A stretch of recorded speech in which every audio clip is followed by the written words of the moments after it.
El 5 de febrero fue promulgada la Constitución Política de los Estados Unidos Mexicanos de 1917 por el presidente constitucionalista Venustiano Carranza, como un producto de los movimientos revolucionarios de 1910. Este documento continúa vigente, aunque a lo largo de la historia ha sido reformada más de 200 ocasiones.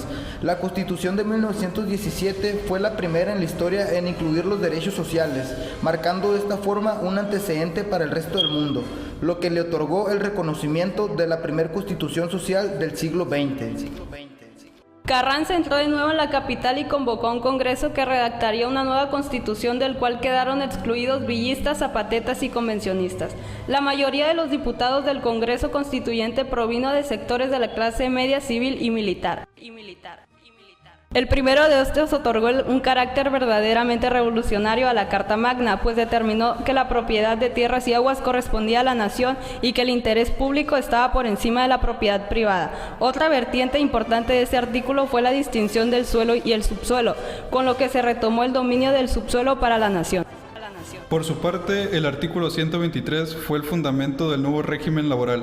Fijó en 8 horas la jornada máxima de trabajo, reguló el descanso semanal, marcó el límite de trabajo de jóvenes entre 12 y 16 años y prohibió el trabajo de niños. Además, consagró el derecho de huelga y la asociación sindical.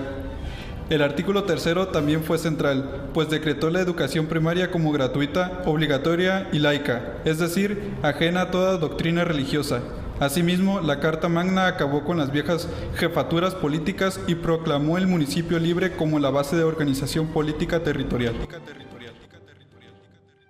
Los antecedentes de esta Constitución están en el Acta Constitutiva de la Federación, la Constitución de los Estados Unidos Mexicanos de 1824, las 7 leyes constitucionales de 1836, las bases orgánicas de la República Mexicana de 1843, el Acta Constitutiva y de las reformas de 1847 y la Constitución Federal de los Estados Unidos Mexicanos de 1857.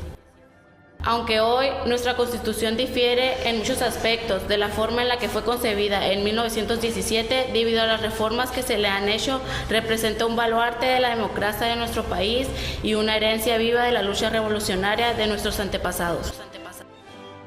Características principales de la Constitución mexicana. 1. Está organizada en 136 artículos, que se dividen en 2 grandes grupos, la parte dogmática y la parte orgánica. En la primera parte, que en la Constitución mexicana abarca los primeros 38 artículos, se establecen los derechos y las libertades de todos los ciudadanos mexicanos. Por otro lado, la parte orgánica abarca desde el título 2 hasta el título 9, en los cuales se establece todo lo relacionado a la organización de los poderes públicos y sus competencias, y a la forma de gobierno federal. 2. Da al país la forma de una república representativa, democrática y federal. 3.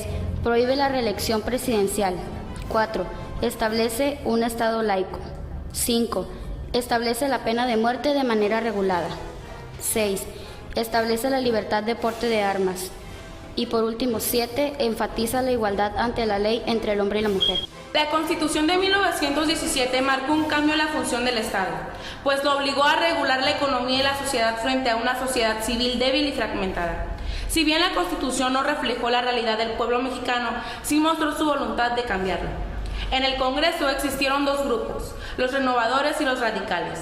Los primeros tenían adeptos por las ideas carrancistas y los segundos se autodenominaron así porque no confluían del todo con lo dispuesto por el jefe constitucionalista. Aunque ambos pertenecían a la misma facción y casi siempre votaron de forma unánime, de manera que no hubo desacuerdo entre ellos.